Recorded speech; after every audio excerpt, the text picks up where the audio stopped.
welcome my amazing viewers. Thank you so much for joining me on my program once again. I appreciate you wherever you are connecting from. If you have not subscribed to my channel, please kindly subscribe to my channel. Click the notification bell so that you're notified each time I upload a video. You will be among the first to receive it. Thank you so much and remain blessed. Presidential candidates of over 6 political parties. And today, we will be talking to the candidate of the African Action Congress, Omoyele Sowore. I have with me on this interview panel my colleagues, and we shall be meeting them very shortly. But before we go on to the interaction with Sowore, let us, as usual, get to meet him. Who is the gentleman called Omoyele Sowore? Let's have a bit of his profile. Omoyele Sowore, born 16 February 1971, is a human rights activist, pro-democracy campaigner, founder of online news agency Sahara Reporters, and presidential candidate of the African Action Congress. Omoyele Sowore is an indigenous of Ilaje, Ondo State in southwest Nigeria. Sowore was born in the Niger Delta region of the country, where he was also raised, to a polygamous family of 16 children. At 12, he learned how to ride the motorcycle so that he could fish at the lake for the entire family before going to school every morning.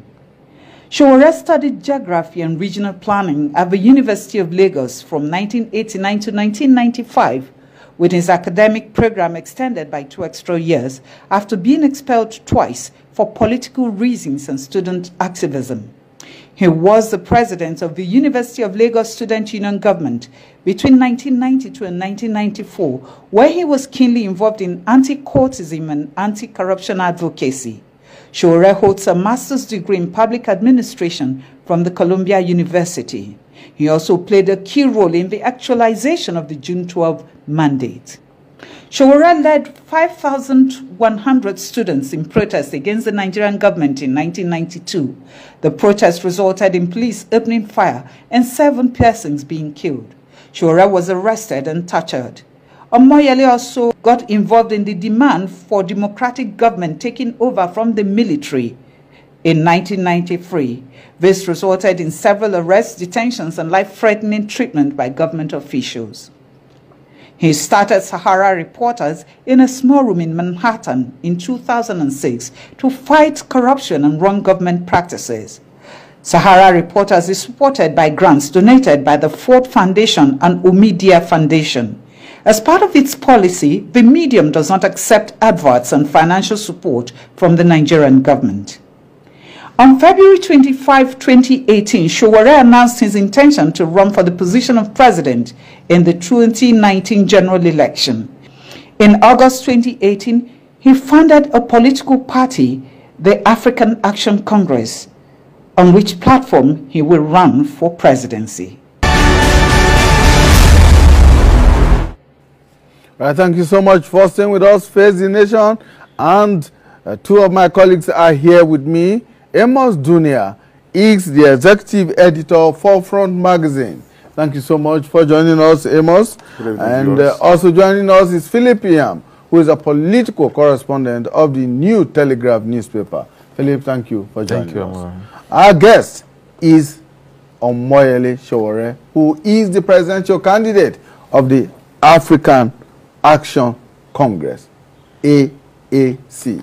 Thank you so much for joining us. Thank you for bringing me. Well, we must apologize very sincerely for bringing the program to you a few minutes behind schedule. But here, Sowore is here with us now, and it's time to find out why he is running for the presidency of Nigeria.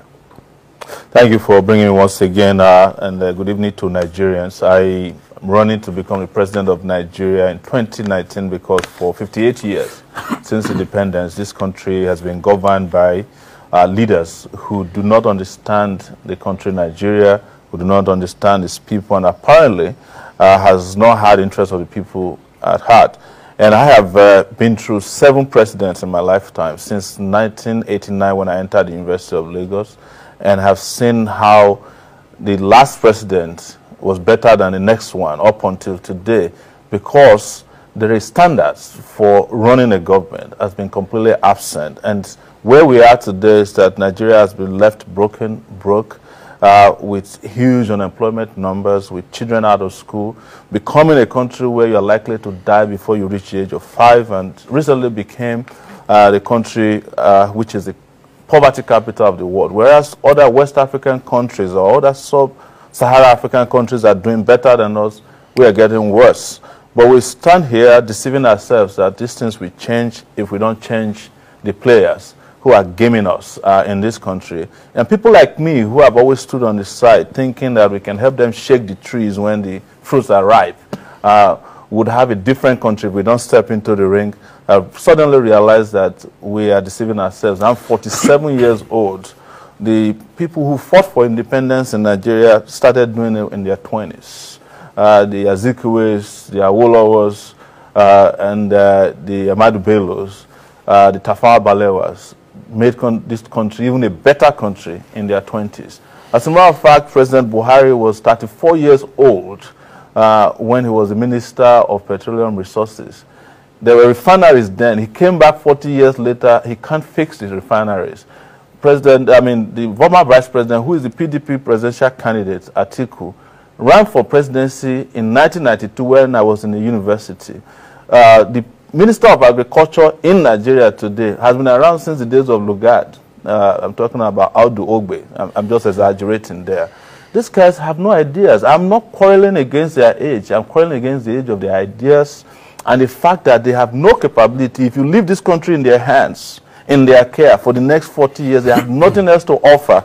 So it is for those of us who want to see a different country, who want to change this country, and I'm not talking about the fraudulent change they brought 4 years ago, real revolutionary change, to step into the ring, fix this country by putting in power or in position of authority by election people who know how to do things right. And I have done things right for 30 years, and my records are there for people to question, to query, to interrogate, and understand that you're talking to a person of integrity who can take this country to prosperity and progress starting from next year. Talking about your records. Yes. Many will ask, what are those records that you are talking about? Many will say, you do not have any experience in government and governance. You have not held any public office before. Where are you going to tap that experience that you need to run a country as large and as diverse as Nigeria? It's very interesting that people swear on that. Then it would have meant that people who had the experience you're talking about would have done this country differently. President Buhari, for example, was the president of this country before. President Olusegun Obasanjo was the president of this country before. If you want to count their experience as the experience we need, they should have been the most experienced leaders. But look at where they left this country. The people that I've mentioned in the past who fought for independence, ask yourself, where did they get political experience? Which public office did Awolowo hold before he fought for independence? Which public office did they hold before they became regional leaders that all of us are jealous of today? When Gowon became the president of this country and fought through a war, which political office did he hold before he became the president at the age of 29 or thereabout? None. We're talking about character. Countries that are looking for leaders that will take them to progress are not looking for people who have experience in stealing or assassination or deception. They are looking for people with character. Countries vote for presidents with character. They don't vote for presidents with useless political experiences. I do not need to have been in public office, but here is what I want to tell you about my experience. Every time it was necessary to find somebody to fight for the progress of this country when we needed democracy, as a student activist, I was there. Laid my life, on the ground for whatever could happen. And in 1999, that democracy came about. When there was a time in this country that everybody said if Obasanjo didn't become the president the third time, this country will not make progress. I was one of the few people who stood up and said, third time is unacceptable because we can't afford a Mugabe in this country. When President Yar'Adua was sick and was dying, and there was a cabal around him that prevented a minority from becoming president, and all of the political leaders, including judges in this country, including parliamentarians, the Senate, the House of Representatives, even a young person at that time who was Speaker, Bankole, sided against Jonathan becoming president. I used Sahara Reporter to expose the fact that Jonathan was brain dead, and Nigeria needed to prepare for it. Not even the Niger Delta militants could do it, even though they said he was their man at that time. We're talking about character here. We're talking about courage that could take countries to bigger levels. And I'll give you 2 more examples of countries that had people of my pedigree. I'm not as big as they are. Mandela came directly from prison. Which local government did he govern before he became the president of South Africa? The most stabilizing force in the history of that country. Obama was regarded as a community organizer. Somebody might say he was a senator, but it was just for 6 months. But he was known as a community organizer and derided for it. He stabilized America's economy for 8 years that he was in America. He's described as America's best president because it wasn't because he was a former senator, but because he was a man of character, intellect, capacity. And that is the mistake we must not make. You cannot continue to have people who do not have ideas, people who have no character, people who have no capability, boast about experiences that failed us, and we are shouting experience. I don't understand what experience you need more than that of a 30-year-old experience that I have. I'm 47 years old, Nigeria is 58 years. Out of 58 years, I've dedicated 30 of my years on earth fighting for what is just and right in it. There's no political event in the last 30 years that took place that I wasn't part of. Which experience do you need more? Okay, gentlemen. Oh, Mr. Sowore, you are most welcome once again. Thank you so much, sir. You alluded to the U.S., where you have both structures and institutions working. Yes. Here in Nigeria, such do not take place. Do you think you'll be able to use the same parameters that the leaders in U.S., South Africa you alluded to? When Mandela became the let me finish, yes, if you give me a chance. No problem. Do you think you can use the same parameters that are used in these nations in Nigeria that is so complex and has refused to grow beyond what you think? Minus that, you said during your opening that each leader we have is worse than the last one. Yes. If you have to tell me in details, what indices did you use to arrive at your conclusion? Well, I'll start with your last position. I read in the newspaper today that President Goodluck Jonathan is calling Buhari incompetent. You know, we used to call him incompetent. In fact, the economists describe him as a buffoon at a point. This is the Economist newspaper. But he is so comfortable today that he could call his successor incompetent. That's just to tell you, because this one is contemporary. You know, but let me go back to the issues you raised. You see, institutions and structures are not built on their own. They are built by men of character. When you are talking about the U.S., what is keeping the U.S. going is not just those institutions. It's the character of men that are occupying the institutions, or those ones who have historically built the institutions. If you look at the U.S. today, if the U.S. were to be Nigeria, Mueller would have been sacked. I mean, the special prosecutor, I mean, the special counsel who is looking into the Russian meddling with the election. It's not as if President Donald Trump can't sack him. But the country's conscience, which is behind this institution, its history and pedigree, will not allow that to happen. Men who are working with him, who have to advise him, who know that there will be consequences if they even give such an advice, will not allow him to do that, because they know that there are chains of commands that will suffer for it if that were to happen. But you talk about South Africa. When Mandela came, South Africa was an apartheid state. It was the courage of his conviction and morality that helped to open up the space for black participation. If it wasn't Mandela, it would have been a different story. So the institutions are there. They are still there today. But it took one man, Mandela, to change South Africa from an apartheid state to a democratic state. Those are what we talk about. That's why I'm not here talking about my years as a student union leader, which could count for experience, because I did better than most state governors when I was a student leader, honestly, in this country. Because at the time in this country, the duty of bringing about democracy, which was what was most important for Nigeria, was on our shoulders when we were in our 20s. But there were military administrators all over the place who were jostling around stealing money. There were civilians who were helping the military suppress our democratic aspirations. But nobody counted that as experience. That is experience. I tell people, if I were to be an army in the army, I would have been retired by now as a full-star general, going by the number of wars I fought and the scars that I had to show for 30 years of consistently fighting. But here, who cares?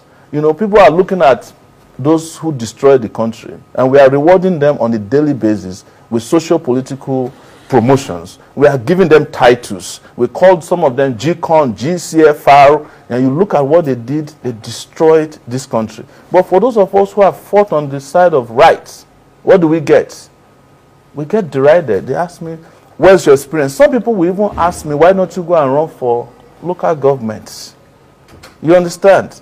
And this country is being run by people who never did half of what I did. In fact, in honesty, and history can bear me witness, even though they don't teach them in schools anymore, when so many of these characters were hiding under their bed in the 90s, we were fighting on the streets for democracy that they are now benefiting from.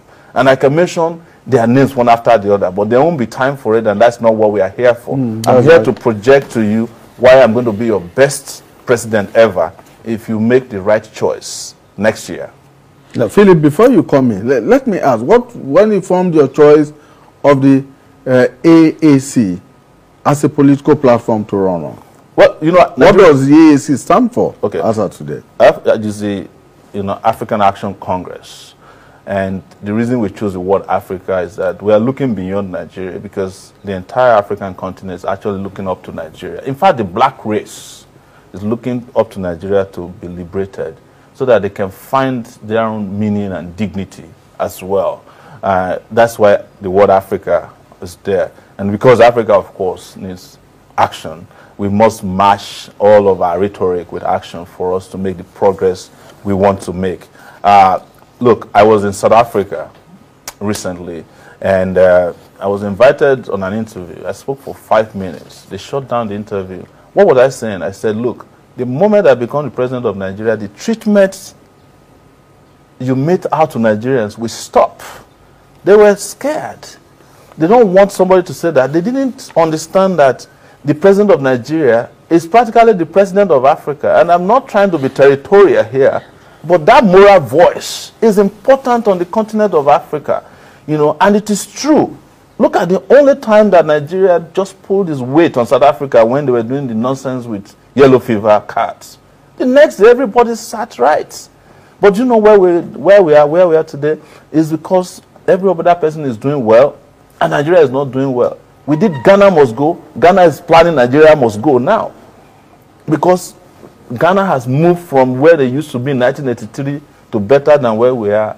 Our celebrities are sending airport pictures from Ghana to us as if they went to the moon. Ghana is 34 minutes from here.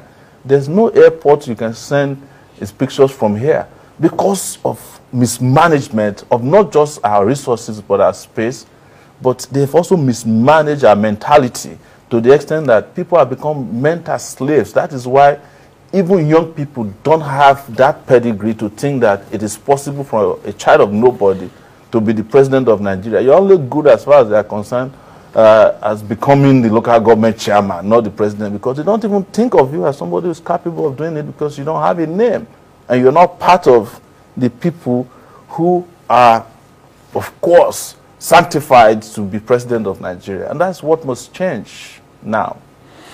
Yeah, I want us to look at things in practical terms. Yes. If you talk to most Nigerians, what they're asking for, they are not asking for too much. Nigerians are not looking for maybe an angel to come from heaven and build heaven here in Nigeria. They're asking for basic necessities of life, yes. Basic amenities like water, power, good schools, good roads.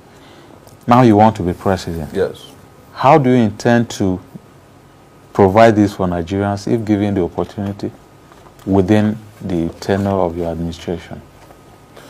We have 10 programs that are sitting on 3 pillars. And the first pillar is security, second is self-sufficiency, and toward the sustainability. And the programs are one, security, power, electricity, infrastructure. We want to double the infrastructure in this country, fight against corruption, have an inclusive economic system.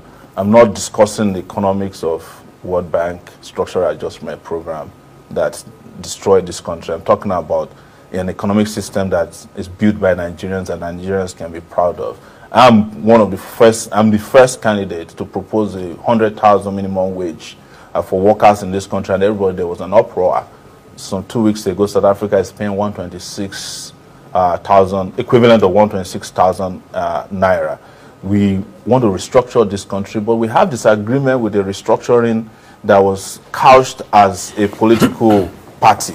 And the moment the restructuring apostles found their candidate, Atiku, suddenly nobody's talking about restructuring. I've been saying that they didn't mean restructuring. They were forming a party that would turn this country into a paradise for thieves once again. And we're talking about health, education, agriculture, and tourism that is built around technology and modern practices.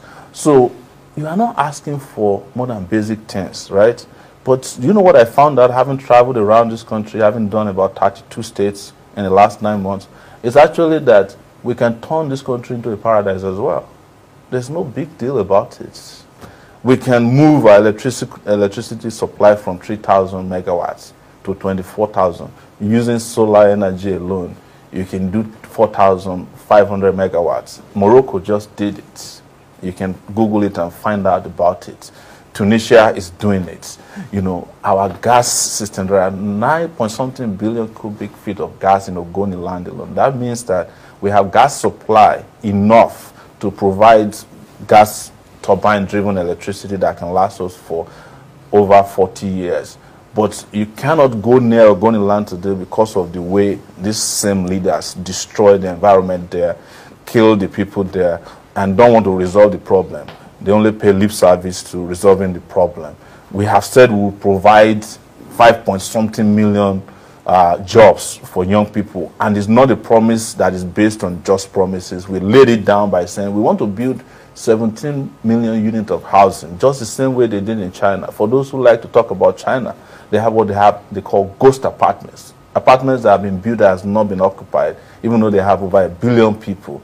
That will provide jobs. If we double our infrastructure as it is now, not just managing to do roads, you know, over 13,000 kilometers of road, that will provide over 2 million jobs. If we do what we want to do with agricultural entrepreneurship, which is providing about 1,000 jobs for entrepreneurs in every local government, multiply that by 774 local government. Tell me how many jobs you get. When we hire 200,000 teachers to fund into our system so that we can take over 13 million kids who are out of school now back into school and spend 1.3 trillion naira, 100,000 naira per child to go back to school. Tell me why the country will not improve. But the leaders in this country are not interested. They are more interested in feeding prisoners 14,000 naira per day than spending 100,000 naira to send children back to school, out of school kids.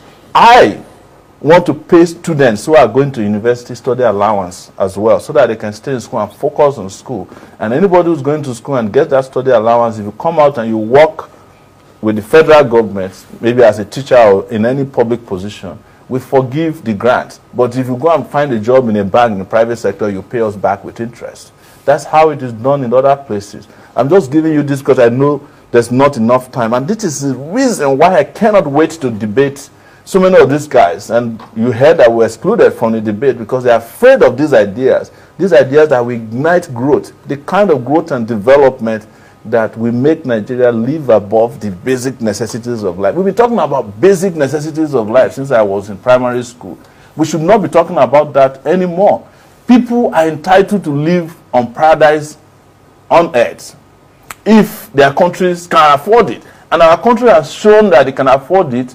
But can our country afford it? Absolutely. Because the next question will be, how are you going to fund all of these that you talk about? In a country where governments, state and federal, are saying they are unable to pay 30,000 naira minimum wage. They don't want to pay minimum wage. They are not interested in minimum wage. They are not interested in paying wages, period. These guys are slave drivers. Let me explain why that is the case to you.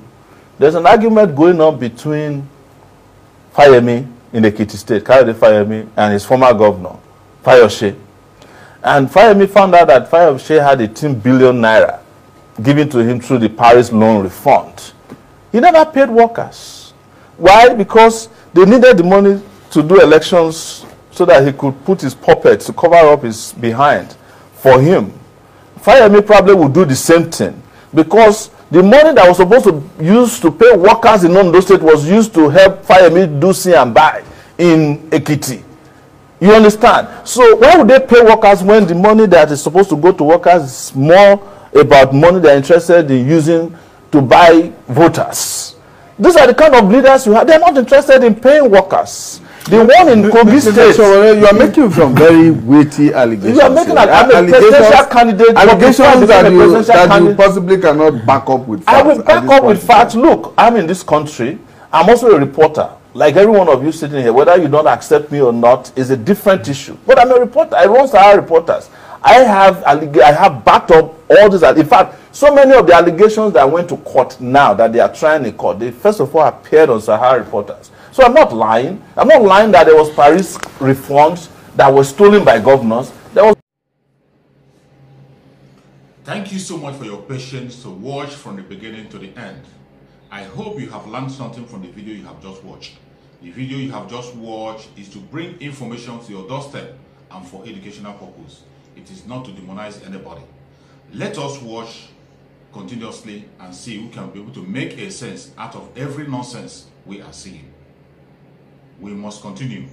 We move. It doesn't matter what they do. It doesn't matter what they say. They will kill us. We will kill them. At the end of the day, Biafra is here. Thank you for watching. If you have not subscribed to the channel, please kindly subscribe to the channel. Click the notification bell so that you're notified each time I upload a video.